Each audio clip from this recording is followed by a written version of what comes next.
On this episode of the show, we're going to talk about what a trust is and what people use it for.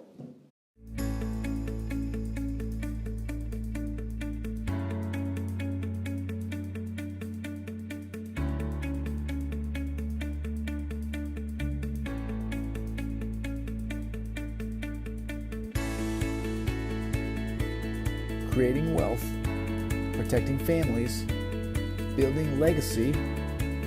This is the Rich Life Lawyer Show. Hey everybody, this is Christopher Small, and this is episode 34 of the Rich Life Lawyer Show. I am super pumped to be here with you. This is like day 5 video in a row. You don't know that if you're listening or watching this in the future, but I'm going to make 100 of these in a row because I'm dumb. And I like to talk about estate planning. This is a great way to do it. Today we're going to go back to basics. I've been talking about some other sort of more interesting stuff lately, the presidential debates, the 4 Ds of a bad estate plan. Today, though, we're going to just break it down and talk about what a trust is and what you use it for. There's a lot of misconceptions about it, I think, and a lot of sort of false information. And there's a lot of unknowns about trusts that can make them really great vehicles for you and your family and building and creating generational wealth. So let's talk about them real quick. A trust, the easiest way to think about a trust is like a box, okay? And when you create your trust, it's just an empty box, right? And what you can do, though, is you can put anything you want into the box, all right?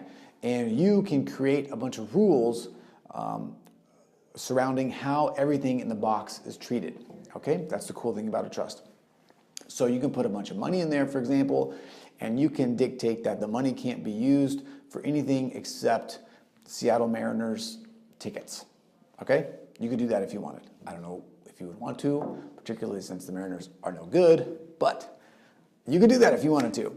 You could do it for anything. Most people put the money in the trust or their assets in a trust and then use that trust to manage the money for their children or for charity after they pass away.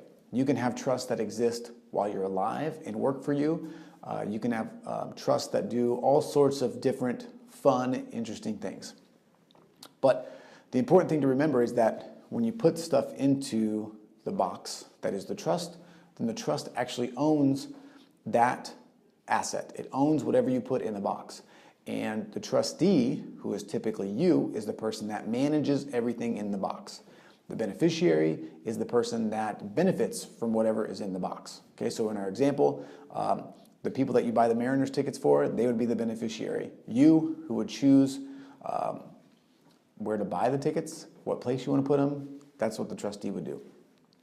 Now, a lot of people think you need to have a trust to avoid probate. In Washington State, that's not necessarily true. The probate process here is really pretty simple and straightforward.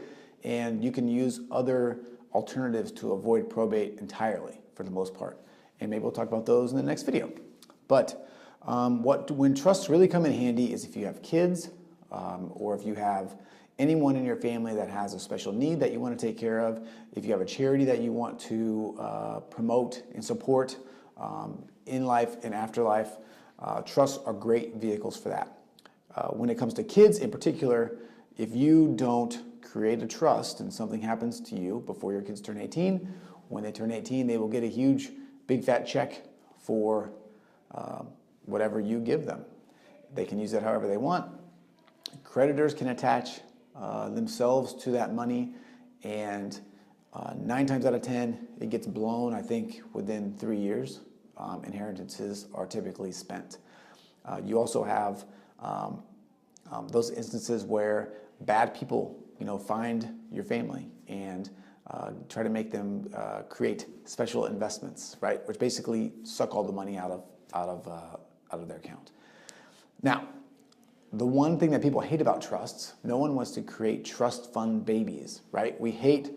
I watch those shows. I gotta admit, I watch those shows all the time on like Bravo, right? Where you see the rich kids. They're like, they don't do anything. They just hang out on yachts and act pretentious and judge people. It's ridiculous. Nobody wants to have their kids like that.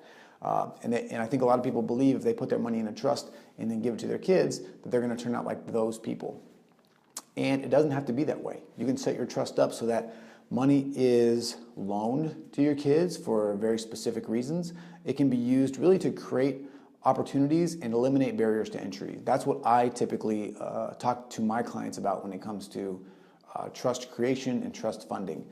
Think about it as your own personal bank, and you have the ability to fund the passions and opportunities of your kids, of your nephews, of whomever you want.